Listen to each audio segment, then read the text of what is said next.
नमस्कार दोस्तों, मैं धर्मेंद्र प्रताप सिंह। एक बहुत ही दुखद खबर है।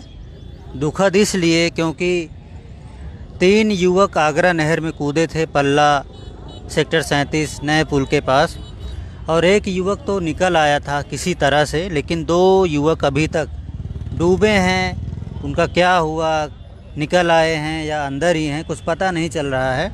अभी आए थे डिज़ास्टर मैनेजमेंट के लोग, उन्होंने नाव वगैरह चलाई थी, काफ़ी प्रयास किया लेकिन मिले नहीं दोनों युवक, और वो वापस लौट आए। ये बहुत हैरानी की बात है, बहुत शर्मनाक की बात है। हमने कई बार मुद्दा उठाया कि फरीदाबाद में गोताखोरों की व्यवस्था होनी चाहिए। गोताखोर अंदर जाएं और जो भी नहर में गिरते हैं, कूदते हैं, डूबते हैं, उनको अंदर से घुस के ढूंढे। भैया होना चाहिए कि नहीं गोताखोर? वो अंदर घुसते हैं ना गोताखोर, आजकल वो मशीन वगैरह लगा के अंदर घुस जाते हैं और वो ढूंढ के निकाल ले आते हैं, कहीं भी हो आदमी। लेकिन फरीदाबाद में ऐसी व्यवस्था नहीं है। अभी मैंने सुना नाव वाले आए थे, वो नाव चलाई है, घुमाया है नाव, फिर चले गए हैं। अब फरीदाबाद स्मार्ट सिटी है, फरीदाबाद महानगर है, दिल्ली के पास है, और यहाँ की आबादी भी करीब 30-40 लाख है। फिर भी ऐसी व्यवस्था का ना होना अपने आप में सवाल खड़े करता है। हमने खुद डीसी साहब से पूछा था, डीसी साहब यहाँ पर ऐसी व्यवस्था क्यों नहीं है? उन्होंने बोला था कि अभी जो है प्रयास कर रहे हैं कि यहाँ हमारे पास वो फैसिलिटी हो, लेकिन अभी तक वो सुविधा नहीं हो पाई है।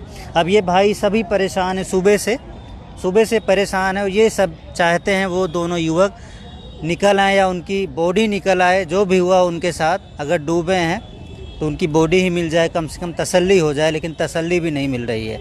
अब यहीं पर खड़े हैं वो जो आए थे नाव वाले, गोताखोर उनको तो नहीं बोल सकते, वो तो नाव वाले थे। वो जो है ढूंढे, फिर इधर उधर नाव चलाए, फिर वापस निकल गए।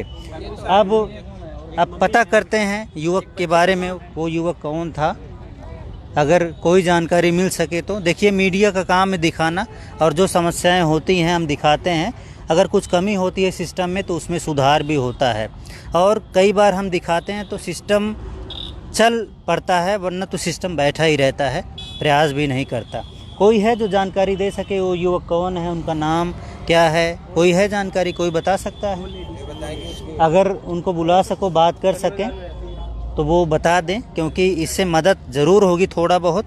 क्योंकि हमारा काम है समस्याओं को दिखाना, हमारा काम है आपकी मदद करना, हमारा काम है कि सरकार तक आपकी बात पहुंचाना, ताकि आपकी मदद हो और जल्दी से जल्दी सिस्टम एक्टिव हो और काम करे। वैसे बातचीत करने को तैयार नहीं, क्योंकि बहुत सारे लोग आए होंगे बातचीत करने के लिए। आप कुछ बता सकते हो नाम वगैरह? जो अंदर कूदे हैं उनका नाम जानते हो आप? मोनू। 2 युवक हैं, एक मोनू है तो दूसरा विराट है। उम्र जानती हैं उनकी? 27-28 साल। 27-28 साल। अच्छा, आप उनकी क्या है मैडम? जानने वाले हैं। आप जानने वाले हैं। कहाँ के रहते थे वो? यही की शाम को लोने। अभी आए थे, नाव वाव चला के चले गए? उन्होंने बोला नहीं गोताखोर भी आएंगे, वो भी ढूंढेंगे? कुछ नहीं बोला उन्होंने। खाना पूर्ति की क्या? खाना पूर्ति की। तो हम सवाल उठा रहे हैं, जो आप मशीन लगा के अंदर घुस जाते हैं नहर में, तालाब में, नदियों में घुस जाते हैं ना अंदर तक, तो वो अंदर जाके ढूंढते हैं, उनके पास ऑक्सीजन सिस्टम वगैरह वो सब नहीं आया यहाँ? देखिए, ये शर्मनाक बात है कि फरीदाबाद में ऐसी व्यवस्था का ना होना। तो आप लोग सोच रहे होंगे सिस्टम आएगा, तलाश करेगा और उनको निकालेगा, लेकिन ऐसा कुछ हुआ नहीं। ऐसा कुछ नहीं। जाल वाल कुछ नहीं डाल, कुछ नहीं पड़ी होकर है। और इसमें पानी, इसमें बहाव देखिए, बहाव बहुत तेज है, तो इसको रोकना भी चाहिए था। हाँ जी, रोकना पड़ता है। जाल नहीं, कुछ भी नहीं रोका इन्हें जाल डाल के देखना चाहिए कि जाल में भी फंस सकता है। बीच बीच में तुम एक चक्कर घुमा रहे हो, फिर बैठ जा रहे हो। सर कोई नहीं किसी को। तो आप लोग देखिए, सिस्टम का मतलब है, पहले फायर ब्रिगेड कोशिश करता है, फिर हरियाणा डिजास्टर मैनेजमेंट को बुलाया जाता है, उसके बाद नेशनल डिजास्टर मैनेजमेंट को बुलाना चाहिए। मतलब सिस्टम बहुत है, लेकिन कोई मदद नहीं कर रहा, सब डाउन पड़ गए। नहीं, ऐसा सिस्टम इसका होना चाहिए कि इंसान हर महीना, हर 2 महीने पे इंसान मर रहा है। क्यों मर रहा है इसके अंदर में? इतना बड़ा, बहुत सारे लोग मरते हैं, बहुत सारे लोगों को फेंक दिया जाता है, बहुत सारे लोग इसमें घूमते रहते हैं। सिस्टम होना बहुत जरूरी है। देखिए, हम अपने साथ नहीं दें किसी का, तो सरकार किस काम? आप लोग सोच रहे हो कि कोई आएगा ढूंढेगा, लेकिन यहाँ तो कोई नहीं दिखाई दे। नहीं, कोई भी नहीं आया सुबह से। कोई घर के अंदर रखा जा रहा है। वोट किस चीज का दिया जाता है? इसे इंसान, पब्लिक, इंसान भलाई करने के लिए। तो हम फिर से बता दें आपको, जब शहर के बीचों बीच इतनी बड़ी नहर है, इतनी गहरी नहर है, तो यहाँ पर गोताखोरों की व्यवस्था ना होना अपने आप में शर्मनाक है। तो हरियाणा फरीदाबाद के एडमिनिस्ट्रेशन को देखना चाहिए और व्यवस्था करनी चाहिए। नाम हमने बता दिया है, बाकी प्रशासन का काम है जल्दी से जल्दी उनको तलाशे, उनको ढूंढे, उनको निकाले, ताकि इनको तसल्ली मिले। फरीदाबाद में कोई सुविधा नहीं है, बिल्कुल सही न जेंट्स को न लेडीज के लिए कोई सुविधा नहीं है। सही कह रहे हैं। फरीदाबाद में कोई सुनवाई नहीं है किसी का। तो आप लोग देख रहे हैं, सबसे अच्छा दिल्ली का है, दिल्ली की सुनवाई सारे सब है, फरीदाबाद कुछ नहीं है यहाँ तो पे। आप लोग देख रहे हैं, इनका कहना है फरीदाबाद में सरकार नाम की चीज़ नहीं है, सिस्टम नाम की चीज़ नहीं है, और इससे बढ़िया तो दिल्ली का सिस्टम है।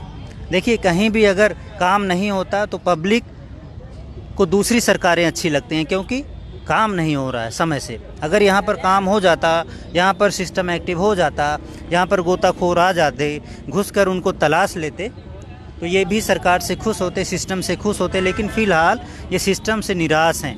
अब यहाँ पर कोई नहीं, देखिए दूर दूर तक कोई नहीं है, कोई पुलिसकर्मी नहीं है, कोई फायर ब्रिगेड का नहीं है, कोई हरियाणा डिजास्टर मैनेजमेंट का नहीं है, और कोई यहाँ नेशनल डिजास्टर मैनेजमेंट का आदमी नहीं है। सब डाउन है, सिस्टम बिल्कुल ठफ है। यहाँ पर कोई उनको तलाशने वाला नहीं है, कोई उनको निकालने वाला नहीं है। फरीदाबाद न्यूज़ से धर्मेंद्र प्रताप सिंह, नमस्कार।